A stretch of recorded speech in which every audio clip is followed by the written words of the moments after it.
Assalamualaikum warahmatullahi wabarakatuh.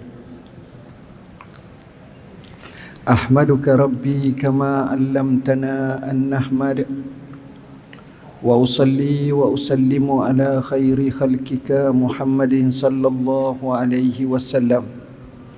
Ashhadu an la ilaha illallah wahdahu la syarika lah wa ashhadu anna sayyidana Muhammadan abduhu wa rasuluh. Allahumma salli wa sallim ala sayyidina Muhammad wa ala alihi wa sahbihi wa barik wa sallim, amma ba'. Yang dikasihi pengacara majlis, sahibul fadilah, imam satu masjid ini, saf kepimpinannya, jawatan kuasa, datuk-datuk, orang-orang besar kawasan ini, pegawai-pegawai kerajaan, para guru, muslimin muslimat, hadirin hadirat yang dirahmati Allah. Saya mulakan ucapan saya dengan membaca sebuah hadis Nabi sallallahu alaihi wasallam, man salaka tariqan yaltamisu fihi ilman sahhalallahu lahu bihi tariqan ilal jannah. Siapa yang berjalan untuk mendapat dan meraih ilmu, mencari secangkir ilmu, maka Allah akan mudahkan baginya jalan ke syurga. Kenapa? Kerana dengan ilmu seseorang itu memahami kehidupan sebenar, fiqh sebenar, akidah sebenar, cara perjalanan yang diradai oleh Allah dan Rasulnya sallallahu alaihi wasallam. Sebaliknya, tanpa ilmu, dengan kejahilan, dia boleh buat apa sahaja, kadang-kadang menyeleweng dan kadang-kadang tidak berbetulan dengan apa yang dikehendaki oleh Allah dan Rasulnya. Alhamdulillah, kita rafakkan setinggi syukur pada Allah kerana nikmat-nikmat yang Allah kurnia pada kita tak terhitung banyaknya. Wa in ta'uddu ni'matallah la tuhsuha. Kalau kamu nak hitung nikmat Allah, nescaya kamu tak terhitung banyaknya. Salah satu nikmat tersebut, nikmat kita boleh berjalan. Kita boleh pergi berjalan. Saya tak nak sebut hal lain, saya nak sebut hal mudah-mudah. Jalan kaki ni kita tak akan rasa nikmat kecuali bila kita tak boleh berjalan. Kita paralyze, kita uzuk. Tapi sekarang kita boleh berjalan, ini nikmat. Saya buat kenduri sekejap baru ni, 2 hari lepas. Salah seorang murid saya tu, dia tak boleh berjalan. Dia nak pergi ke mana-mana dia merakuk. Kerana majlis tu dia datang merakuk. Dia ada skuter dia, basikal ni, tapi kalau ni kat ni mengaku Allah. Tapi setiap kali saya mengajar di satu tempat di Negeri Sembilan, dia ada datang pun awal. Pada masa tu kita akan rasa insaf, kita Allah bagi kaki boleh berjalan, tiba-tiba kita tak guna. Inilah yang kita kata nikmat. Lebih-lebih lagi apabila kita guna untuk agama Allah, untuk semayang, ibadat, belajar ilmu, menyambung silaturahim, cari pekerjaan yang baik yang akan dipahalakan dalam mizan hasanat kita pada hari yang dinyatakan yaumala yanfa'u malun wala banun illa man atallaha biqalbin salim. Hari yang tak mungkin memberi manfaat oleh harta benda dan anak pinak, hanya yang datang menghadap Allah dengan hati yang sejahtera. Tuan-tuan dan puan-puan yang dirahmati Allah, pada hari ini insya-Allah saya sengaja untuk buat satu daurah atau perbincangan secara khusus yang kadang-kadang kita lebih selesa kalau kita ceramah, kita bersantai. Tapi kali ini saya nak buat satu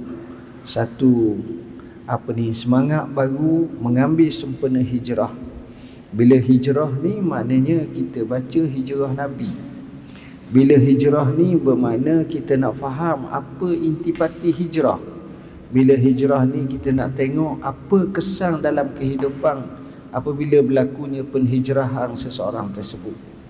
Jadinya kita bukan semata-mata nak cerita tentang hijrah Rasulullah SAW ke kota suci Madinah, tapi kita juga mengingatkan hadis hijrah.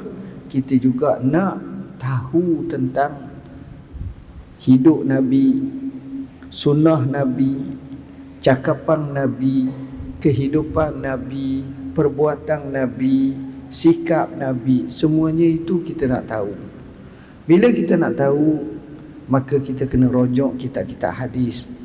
Salah satu kitab yang akan kita bincangkan adalah kitab hadis 40 ni. Saya akan baca, insya-Allah semua hadis-hadis ni saya akan baca dan saya akan syarah ringkas.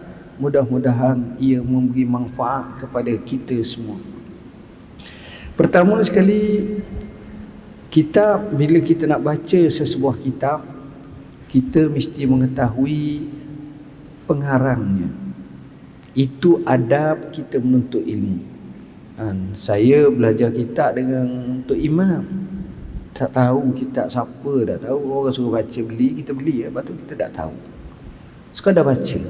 Jadi tak kena kita ambil ilmu daripada seorang tuan guru yang besar seperti pengarang kita ini Al-Imam An-Nawawi, tapi kita tak kena. Bila kita kenal seseorang tu, baru kita tahu hebat ni orang itu. Jadi menasabahlah kalau dia buat kitab ini. Maka saya nak mengajak kita mulakan perbincangan kali ini dengan kita baca Fatihah, terutamanya menyampaikan insya-Allah semoga Allah mengurniakan kebaikan kepada Al-Imam An-Nawawi. Al-Fatihah. A'udzubillahi minasyaitonirrajim. Bismillahirrahmanirrahim. Alhamdulillahi rabbil alamin. Ar-Rahmanirrahim. Maliki yaumiddin. Iyyaka na'budu wa iyyaka nasta'in. Ihdinas siratal mustaqim. Siratal ladzina an'amta 'alaihim ghairil maghdubi 'alaihim waladdallin. Amin. Al-Imam An-Nawawi rahimahullah, pengarang kitab yang kita bincang ini. Boleh buka, yang beli boleh buka kitab ini. Al-Imam An-Nawawi digelar sebagai Abu Zakaria Yahya bin Sharaf bin Marri bin Hasan bin Husain bin Muhammad bin Jum'ah bin Hizam Al-Dimashqi. Ini Imam An-Nawawi. Orang panggil Nawawi itu sebab apa? Sebab orang Arab, bila dia lahir di satu tempat, maka dia akan dinisbahkan tempat tersebut. Tempat yang dia lahir itu namanya Nawa. Bila kita kata orang yang berasal daripada Nawa, kita panggil Nawawi. Dan Nawa ini terletak lebih kurang 50 km dari selatan Damsyik. 50 km, tak jauh manalah. 50 km. Saya pernah sampai di makamnya, di kampungnya. Memang kampung sangat dulu. Sejak kecil lagi beliau rajin menuntut ilmu, menhafaz Al-Quran. Dia lahir tahun 631 Hijrah. Sekarang 1444 Hijrah. Lebih kurang dalam 800 tahun lepas. Lama dah lah. Lama sangat. Al-Imam An-Nawawi dalam usia 19 tahun, iaitu sekitar dalam tahun 649 Hijrah, dia pindah kota Damsyik. Zaman dulu nak pergi kota Damsyik memang jauh lah. 800 tahun lepas. Bila sampai di sana, dia mula belajar dengan tuan-tuan guru sehingga sampai 12 mata pelajaran sehari. 12 mata pelajaran sehari itu, tuan-tuan jangan ingat macam kita kata kita belajar sekolah. Cikgu-cikgu sekolah ada, dia ada setengah jam ataupun 45 minit. Dia tak macam tu. Kena tok guru semangat mungkin sejam setengah. Kena semangat mungkin 2 jam. Dia tak kira. Jadi di situ menunjukkan dia belajar seolah-olah dari pagi sampai ke malam.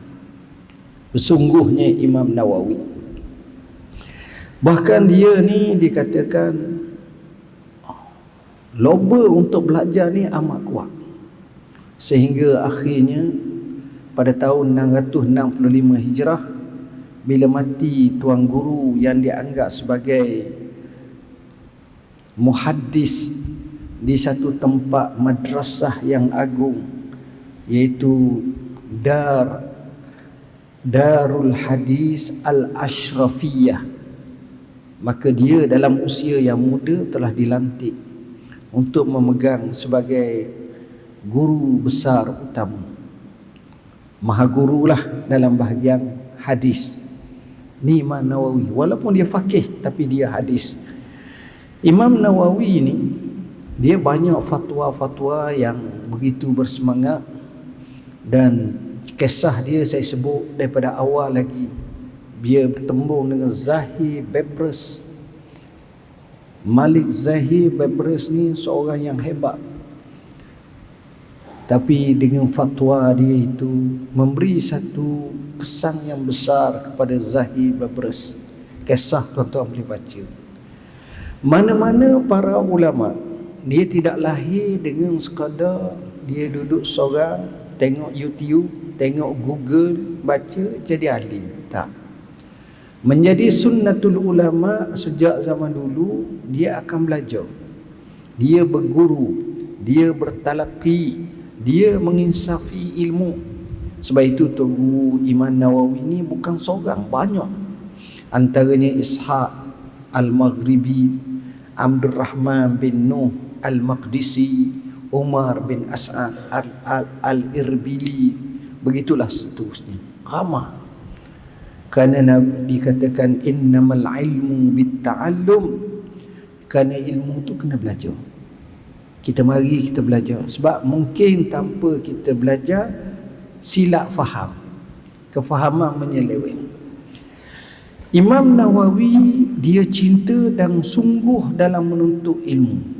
Daripada kecil lagi dia bersungguh. Allah jadikan orang-orang seperti ni, kalau kita baca sejarah, minat kepada ilmu ni macam kita minat kepada makanan yang kita suka. Kalau kita, setiap orang tu ada makanan yang dia suka, buahan yang dia suka. Jadi dia ni minat ilmu, minat yang amat sungguh-sungguh. Dia belajar dengan mufti yang terkenal, iaitu Jamaluddin Tajuddin. Dia belajar dengan Tajuddin Abdul Rahman bin Ibrahim, yang dipanggil sebagai Farkah. Ni Tok Guru Agung di kota Damsyik dia belajar. Dia belajar juga dengan Syekh Kamal Ishaq Al-Maghribi, sehingga akhirnya kisah dia belajar. Dia ni bukan orang kaya tuan-tuan. Imam Nawawi ni orang yang miskin, tapi dia jaga jati diri yang luar biasa. Dia puasa. Saya alhamdulillah mari sini, Tok Imam jamu makan. Lepas pada sudah makan, dia kata ada lagi makan. Alhamdulillah. Imam Nawawi zaman dulu lapar, puasa. Macam mana ya boleh hidup puasa? Bahkan Imam Nawawi banyak dalam sejarah menunjukkan dia puasa tak buka. Orang lain puasa buka, dia puasa sampai kepada tahap dia buka waktu sahur. Ini dipanggil wisal. Puasa buka sampai kat sahur. Kenapa dia buat macam tu? Sebab bagi dia makan, aktiviti makan ni bazir masa. Jangan ikut pandangan ni, letih itu tak ada makan. Tuan-tuan, saya sebut dalam buku ni, masa peliharalah. Time management dia cukup hebat. Quality times dia hebat. Imam Nawawi jaga masa sungguh. Dia semayang kuat, semayang malam kuat. Ya Allah, mujahadah dia kuat.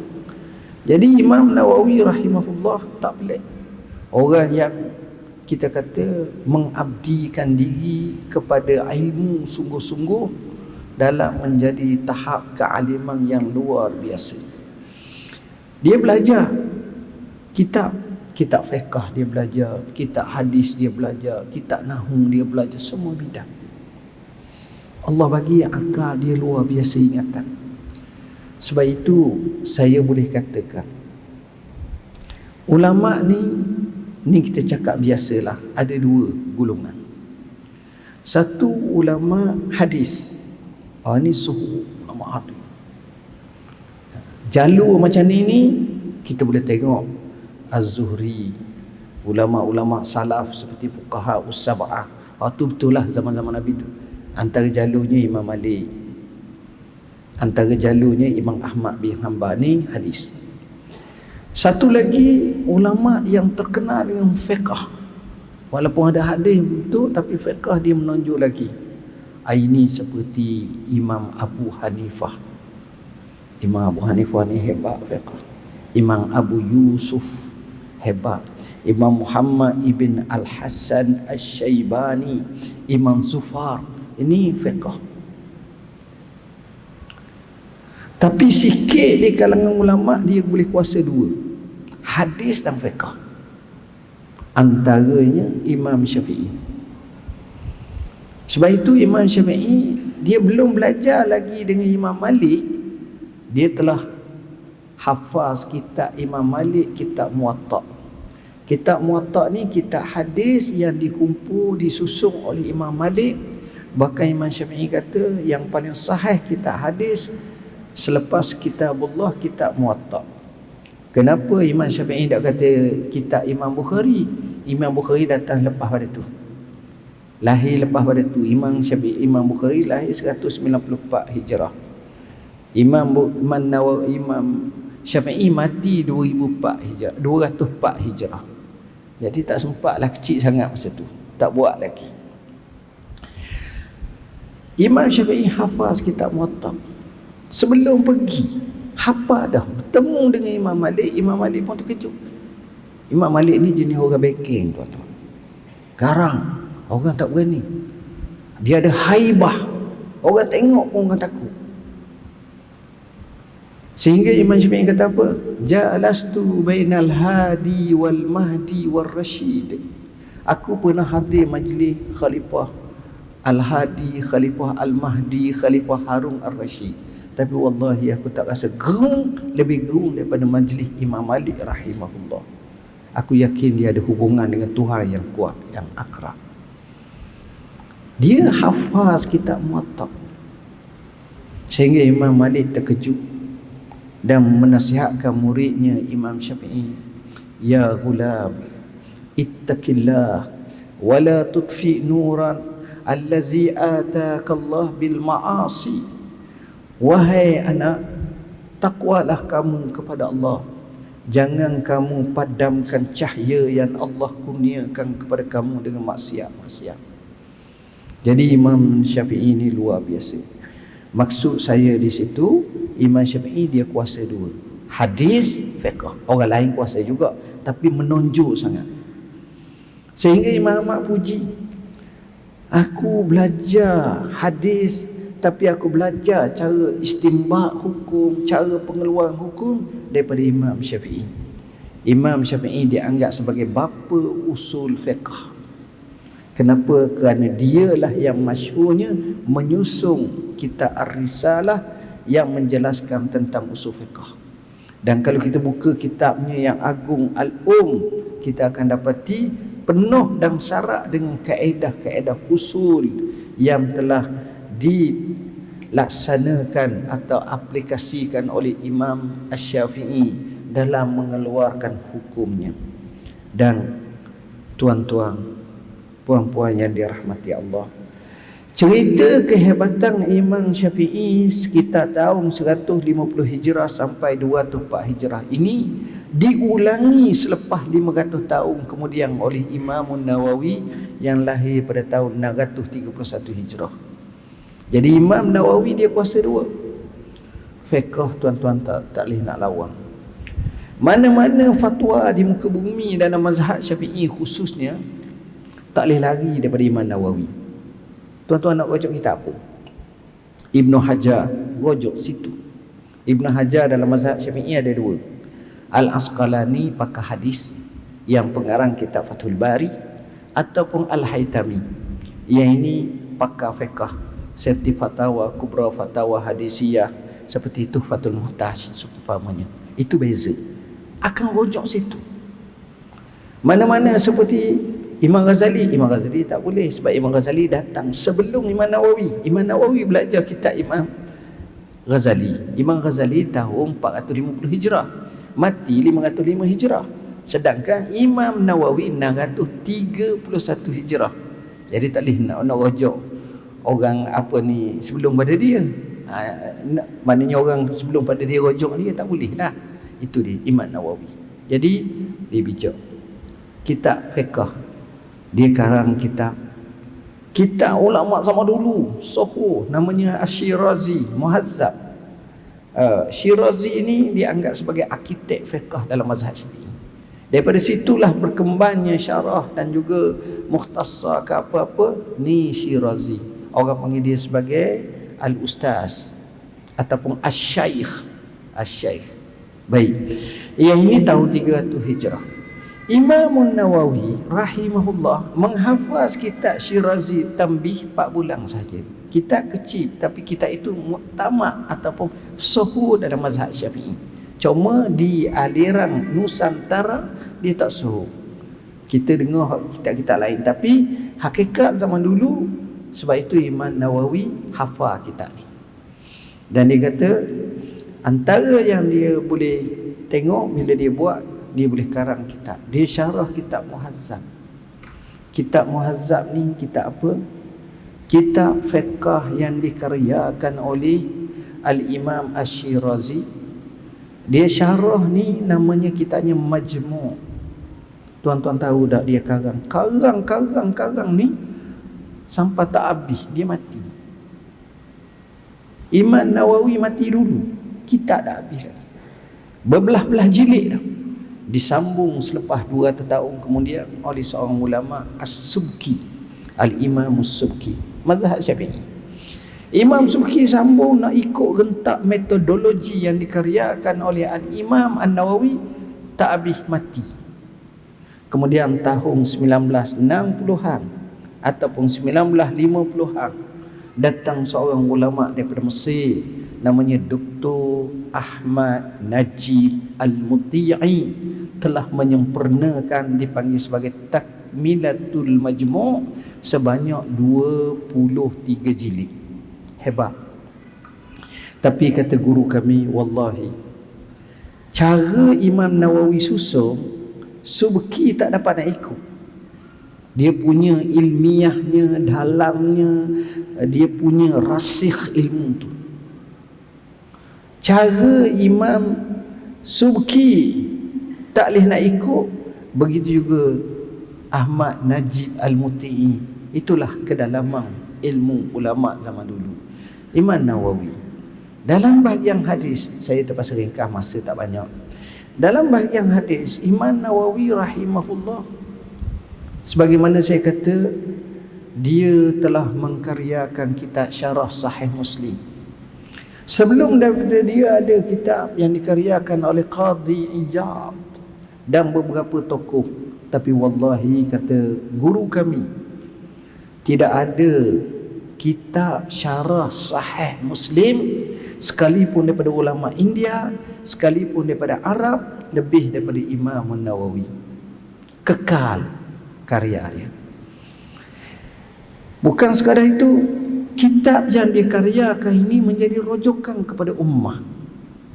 Dia karyakan kitab Riyadhus Salihin yang guru kami sendiri telah mensyarahnya, bertajuk Nuzhatul Muttaqin. Begitu juga Ibn Illan telah mengkaryakan syarah kepada Riyadhus Salihin yang dinamakan Dalilul Falihin. Besar orang awak ngajar di surah. Jadi sumbangan dia pada hadis banyak, Imam Nawawi. Dan antaranya adalah dia juga karyakan hadis, iaitu kitab yang ada depan kita ni, hadis 40. Hadis 40 ni, kenapa dia karyakan hadis 40? Kerana kitab hadis 40 dia karyakan tak lain tak bukan kerana mudah untuk dipahami. Dan sebenarnya ulama zaman dulu telah fikir nak karang, nak ambil dalam banyak-banyak hadis, beratus, beribu, berpuluh, beratus ribu hadis ni, nak ambil 40 hadis. Maka sebelum Imam Nawawi kita tengok antara ulama yang mula karya hadis 40 ni Abdullah bin Al-Mubarak. Cerita dia menarik, saya tak cerita panjang. Kemudian Muhammad bin Aslam At-Tusi. Kemudian Abu Bakar Al-Ajurri, Abu Bakar bin Muhammad bin Ibrahim Al-Afani, dan ramai lagi yang karya hadis 40. Lalu kata Imam Nawawi, dia kata apa? Saya memohon petunjuk daripada Allah dalam menyusun 40 hadis ini dengan mengikut langkah yang telah ditempuhi oleh imam dan ulama, para ahli hadis yang disebutkan di atas. Jadi dia susun balik, dia pilih hadis mengikut istikharah dia, mengikut ilmu dia, maka dia pilih hadis tersebut, maka dia susun. Dan tuan-tuan tahu, kitab yang disusun tu mencakupi kehidupan manusia, menjadi asas kepada kaedah agama, mensyarahkan ramai ulama syarah hadis dia. Kitab ni masyhur di kalangan orang alim dan orang awam.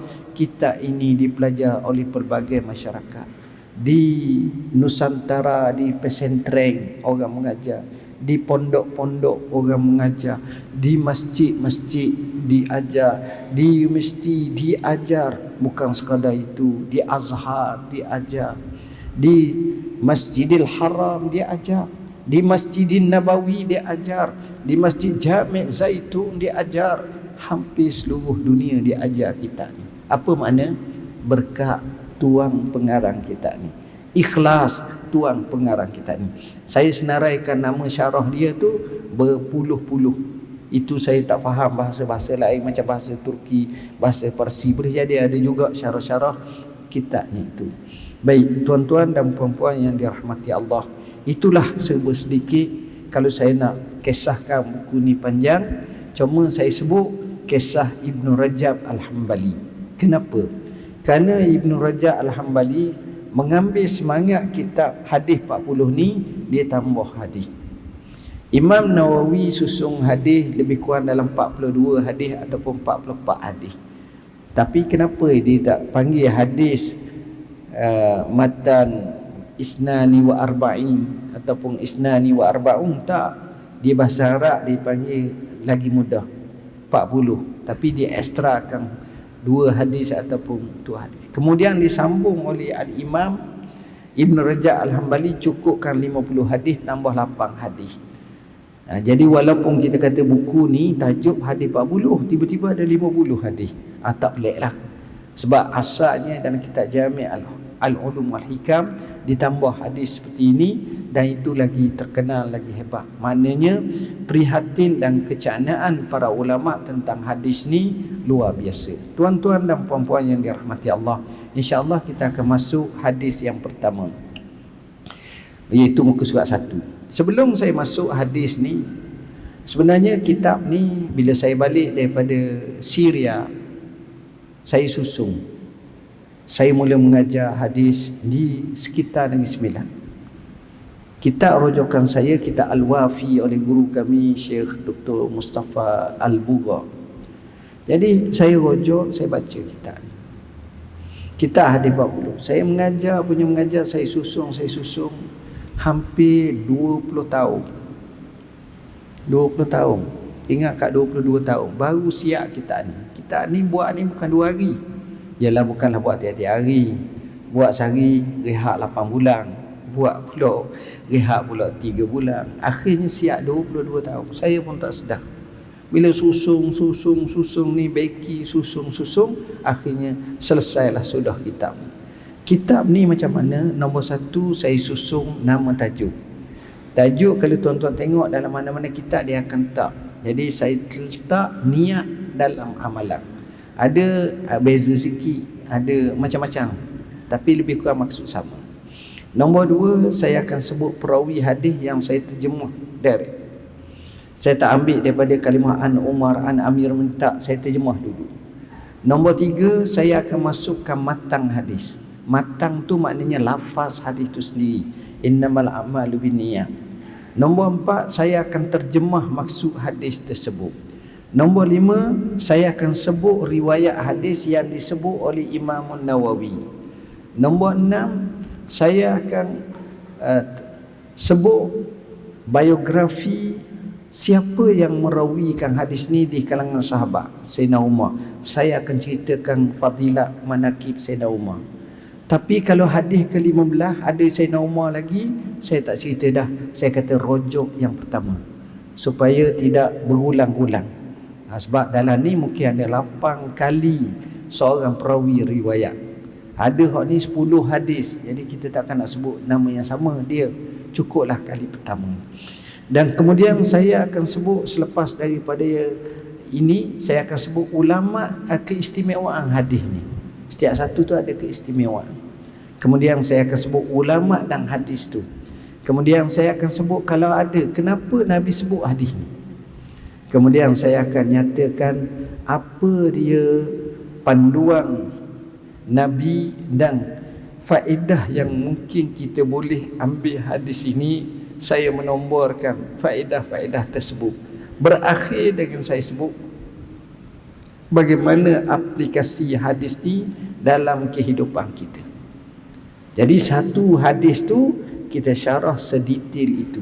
Jadi oleh kerana masa tak ada, saya nak ambil barakah hadis, saya syarah hadis secara yang ni, saya tak terikat dengan apa yang saya tulis ni, supaya tidaklah panjang. Kalau nak buat macam tu, kita kena ambil masa sampai asar, barulah boleh selesai. Tapi tuan-tuan fahamlah, masing-masing komitmen banyak, kita tumpukan apa yang kita nak tumpukan. Pertama, hadis pertama yang kita akan bincangkan adalah hadis niat dalam amalan. Daripada Amirul Mukminin Abi Hafiz Umar ibn Al-Khattab radhiyallahu an berkata, aku mendengar Rasulullah sallallahu alaihi wasallam bersabda, innamal a'malu binniyat wa innama likulli imri'in ma nawa. Faman kanat hijratuhu ila Allah wa rasulih fa hijratuhu ila Allah wa rasulih wa man kanat hijratuhu lidunya yusibuha aw imra'atin yankihuha fa hijratuhu ila ma hajara ilaih.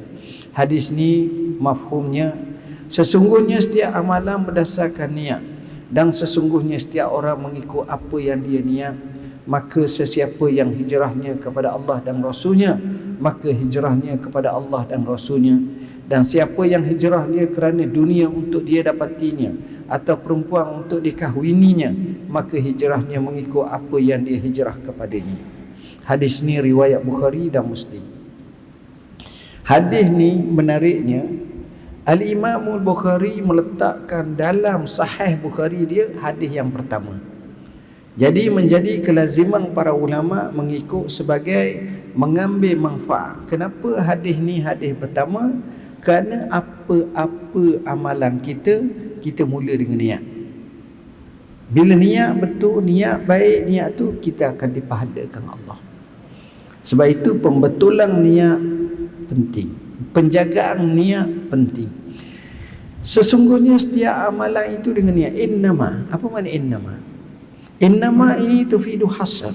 Apa makna tufidu hasr? Maknanya amalan-amalan kita ni tak berlaku secara riddatu fi'lin, ataupun secara tindak balas, tidak. Ataupun secara tak sengaja, tidak. Yang itu memang dikeluar daripada niat. Macam kita bersing, Allah bersing. Jarang kita kata aku nak bersih ni, jarang. Biasanya mengejut. Itu tindakan, ataupun kita terkejut, itu tindakan di luar niat. Tapi bila kita kata nak buat baik, kita kena niat. Kita nak pergi masjid, kita niat. Niat ni apa makna niat? Niat ni maknanya qasdu syai' muqtarinan bil fa'il. Qasad sesuatu serta diiringi dengan buah. Niat ni macam tu. Contoh, nak faham niat, kita tengok orang minta sedekah, kita pun kata aku nak bagi sedekah ni. Kadang-kadang kita tak sebut pun, kita ambil duit kita bagi satu. Seria-seria. Siapa kat orang sana, kita ambil duit RM10 kita bagi. Dia kata kenapa ni? Kita jawab, saya niat nak bagi kat awak. Adakah sebelum kita pergi itu kita kata sahaja aku nak bagi sedekah RM1, dan RM10 kepada tak. Niat ni qasdu syai' muqtarinan bil fi'li. Sebab kalimah niat itu mahalluha al-qalb. Niat ni benda dalam hati. Sebab itu kata ulama, bila seseorang itu nak buat sesuatu perkara, kita ada 3. Pertama dipanggil nisbah zihniyah. Kedua dipanggil sebagai nisbah kalamiyah. Yang ketiga dipanggil nisbah kharijiyah. Nisbah zihniyah ni apa yang ada terpeta dalam kepala kita, dalam ingatan kita, dalam hati kita. Nisbah kalamiyah ni apa yang kita ucapkan. Nisbah yang kita kata, satu lagi yang dipanggil sebagai kharijiyah, apa tindakan kita. Contoh, kita balik di satu tempat, kita dengar orang cakap, orang kata ada satu kedai nasi arak tu sedap sangat, hebat kedai dia, beratus beribu orang sehari masuk, dan orang makan tu puas hati. Location pun dia share kat kita, dia pun royak semua sekali. Kita bila dengar gitu video ni tak jatuh. Allah, Ustaz kau pagi-pagi dah lah duduk di Raut cerita nasi arak sedap. Tempat kita balik rumah, kita cakap dengan isteri kita, yang malam ni kita tak payah masak lah, kita nak pergi kedai nasi Arab, kita nak makan nasi Arab. Sebelum kita kata jangan masak, kita nak pergi makan tu, terpeta dulu dalam fikiran kita. Itu dipanggil nisbah zihniyah. Kemudian kita luahkan cakapan kita, itu dinamakan nisbah kalamiyah. Kemudian kita ambil kunci kereta, pakai baju, siap-siap naik kereta, start menuju kedai tersebut, makan tu, itu dipanggil nisbah kharijiyah. Makan tak berlaku, pergi kedai tak berlaku, melainkan berlaku dulu hak yang pertama, kehendak tu. Itu maksud dia. Jadi niat ni luar biasa. Niat ni kadang-kadang mula tak baik, tapi akhirnya jadi baik. Seorang tu lalu kat masjid, dia tak nak mari masjid, tak nak semayang, tak nak pergi belajar, tapi kawan dia ajak, dia pun datang. Dia datang dengan separuh hati. Tiba-tiba bila dia dengar ngajar, dia mikir, baik aku belajar juga. Dia ubah masa tu niat. Sebab itu para ulama kata, kadang-kadang datang kepadaku dengan niat tak baik mula-mula, tapi bila aku belajar, Allah ubah dan aku jadi niat yang baik. Ini berlaku niat. Niat ni benda yang luar biasa. Disebut dengan niat-niat, ada niat macam-macam. Cuma niat ni ada 2. Satu dipanggil niat utama, dan yang kedua niat yang kedua lah, niat-niat cabangan. Niat utama ni, ini kena utama. Kita nak pergi masjid ni kerana apa? Kerana Allah. Tapi kawan kita nak bertemu dengan kita, kata temu kat masjid lah.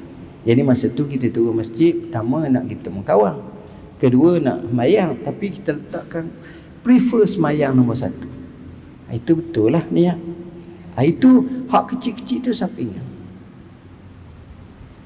Tapi kalau orang tu kata, saudara, jom pergi masjid, kita ni dah ajak pergi masjid, tapi dah orang ajak pergi semayang waktu zuhur, boleh? Sebenarnya saya tak ada masa nak pergi, saya sibuk hari ni. Gini Syekh, saya dapat satu bungkusan besar, orang kirim kat awak, saya rasa macam ke duit, sebab scan-scan macam ke duit, tebal tu. Kita pun kata kena, macam mana pun kena pergi juga. Jadi pergi tu kerana bungkusan tu, bukan kerana nak semayang sangat, bukan kerana nak pergi masjid sangat pun. Dia pergi boleh, tapi tak kuat macam tu. Ini dia. Jadi niat ni penting.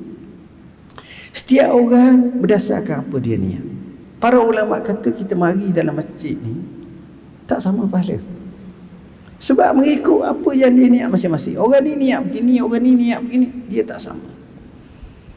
Kemudian dia alih tentang hijrah. Sempena dengan bulan Muharram ni memang sesuai. Faman kanat hijratuhu ila Allah wa rasulih fa hijratuhu ila Allah wa rasulih. Siapa yang hijrahnya kepada Allah dan Rasulnya, maka hijrahnya kepada Allah dan Rasulnya. Tuan-tuan, satu perkara yang kita kena faham.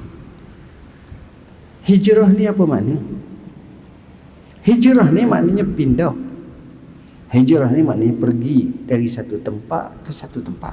Dalam ni saya uraikan panjanglah. Soalannya, macam mana kita nak pergi kepada Allah? Macam mana kita nak pergi kepada Rasulullah? Ialah masa dia ada, kat mana Nabi ada, kita pergilah kat tu tak? Tapi sekarang macam mana kita nak pergi? Hadis dia sesuai sepanjang masa. Sebagaimana Quran sesuai sepanjang masa. Jadi kata ulama, hijrah kepada Allah dan kepada Rasul berbeza dengan hijrah kepada harta dan kepada wanita. Kita boleh pergi kat dia, kita boleh pergi ke tempat ni tu. Itu biasa. Tuan, seorang mana? Saya orang Raub. Sekarang saya duduk Kuala Lumpur, saya hijrah. Kenapa? Sebab saya kerja kat Petronas. Sebab saya kerja dekat dengan Bandaraya. Sebab saya kerja dekat dengan Jawi. Sebab saya kerja dekat dengan RTM. Contoh. Kerja. Hijrah juga. Tapi itu kerja. Hijrah kepada Allah dan Rasul ni ialah hijrah cari mardatillah. Itu sebenarnya. Kita cari redha Allah. Setiap sesuatu tu ada. Kadang-kadang tempat tersebut ada tak kalau kita pergi ziarah, kita rasa seronok tempat tu. Ada tak kita pergi ziarah, kita rasa tak sedap tempat tu. Tempat yang paling seronok kita ziarah, kita duduk kat Mekah, boleh sembahyang di Masjid Nabawi. Dalam kadang-kadang bila kita tengok kata Allah, kalau aku kaya, hotel tu sebilik milik aku tak apa dah. Aku mari duduk sini je selesai dia sembahyang. Tak lamalah cuti sekolah aku mari duduk boleh 40 hari ke bulan Ramadan duduk ke. Seronok hidup ya Allah. Bahagia hidup. Apa makna? Sebab kita nak cari pada Allah, kita nak pergi redha Allah. Siapa yang hijrah kepada dunia yang dia perolehi atau perempuan yang dia kahwin, ini pun satu. Itu niat tu. Seorang sahabat Nabi, dia nak hijrah, dia tak berapa sangat. Tapi kawan dia, seorang perempuan tu, dia berkawan nak kahwin lah. Perempuan tu kata setengah namanya Qatilah atau Fatilah. Perempuan tu kata, saya nak hijrah ke Kota Madinah. Kalau awak nak kahwin saya, awak kena hijrah. Maka dia pun hijrah lah. Maka perempuan tu digelar Ummu Qais. Lalu orang panggil dia Muhajir Ummu Qais. Dalam ni saya sebut kisah. Nak cerita sebab datangnya hadis ni, Nabi sebut macam tu. Artinya bila kita mari, kita betul dulu niat. Bila kita belajar, kita betul dulu niat. Apa-apa pun bila ada niat yang betul, insya-Allah natijahnya betul. Tapi niat yang silap, natijahnya pun sumbang dan tak betul. Hadis ni saya sebut tentang biografi Umar. Kisahnya panjang. Dia ahli syurga, dia dikasihi oleh Allah, dia mempunyai semangat yang juang yang tinggi, dia menjadi khalifah yang terbaik selepas Abu Bakar. Keadilannya luar biasa. Saya cerita keistimewaan hadis ni. Imam Abu Daud kata sesungguhnya hadis ini bahawa segala amalan itu adalah dengan niat merupakan separuh daripada Islam. Sebab Islam ni ada zahir dan ada batin. Imam Ahmad dan Imam Syafi'i berkata dalam hadis ini mengandungi 1/3 ilmu. Banyak mereka kaji. Imam Bukhari kata tiada pada perkhabaran Nabi SAW lebih lengkap dan kaya serta banyak faedah daripada hadis ni. Maknanya zaman dulu para ulama bila dia tengok satu hadis tu dia memikir panjang. sehingga keluar kenyataan-kenyataan macam tu. Imam Syafi'i juga dia kata hadis ini termasuk 70 bab daripada ilmu. Jadi banyak saya nukilkan ini. Sebab hadis tersebut saya telah cerita pada muka surat 7. Kelebihan hadis ni, hadis Nabawi, masalah penekanan tentang niat, masalah keikhlasan. Begitu juga saya tekankan masalah tentang hijrah, betapa pentingnya hijrah dalam hadis ni. Sebab kadang-kadang orang ni dia baik, sebenarnya dia boleh jadi jauh lebih baik apabila dia berada di tempat yang lebih baik. Macam kita ni, bukan rajin sangat pergi masjid, malah. Betul, saya pun malah. Bukanlah rajin sangat, gila lebih kurang. Siapa di kalangan kita yang mari ke masjid sebelum terbila azan? Payah nak akad pun. Seorang ni, siapa dia? Tok Bila tu sendiri. Dia kena mari awal lah. Tok Imam mari lewat dah. Kerja banyak, minta maaf Tok Imam. Kadang-kadang macam tu. Tapi tuan-tuan percaya tak? Kita ni kalau duduk tempat baik, kita jadi baik. Saya pergi sembahyang subuh pukul 3 pagi. Siapa berani sembahyang pukul 3 pagi? Hebat saya. Masuk pukul 5, pukul 3 pergi sembahyang dah. Masa mana? Masa duduk di Madinah. Saya ingat saya orang nombor 1 dah. Pukul 3 pagi tu pergi sembahyang subuh ni. Nak pergi sembahyang. Nombor 1 dah aku hari ni. Tengok-tengok beribu dalam tu. Beribu. Bukan 3 orang. Dan bukan saya saja. Orang Melayu yang mari ke Madinah tu jadi gitu semua. Jarang kalau tengok ada hajah haji hak baru balik Makkah ni. Dia kata, ni hari Jumaat. Hari Jumaat Tok Imam sembahyang pukul apa? Khutbah. Kata 12.30. Kita pergi pukul 12.35. Tak ada. Kalau hari Jumaat puncak tu pukul 11 penuh dah, pukul 9 tu ramai dah pergi. Di Mekah musim haji. Siapa tahap tu? Tu nak cerita bahawa kenapa kita jadi gaji? Sebab tepat tu, suasana tu. Dia tak boleh macam biasa. Jadi tempat memainkan peranan. Sama juga kalau kita tengok kawan-kawan. Kita kawan dengan siapa? Kawan kaki masjid, tak. Kita kena pergi juga masjid Allah. Kawan kita. Sebab itu kalau boleh, kita kena pilih kawan. Tempat-tempat baik kena pergi. Hati kita akan jadi baik. Semangat kita akan jadi lebih. Saya akan baca hadis yang kedua. Islam, iman dan ihsan. Daripada Umar radhiyallahu an. Maknanya hadis ni dua. Hadis pertama ni Sayyidina Umar riwayat. Bainama nahnu inda Rasulillah sallallahu alaihi wasallam zata yaumin istala alaina rajulun shadidu bayadi siyabi shadidu sawadi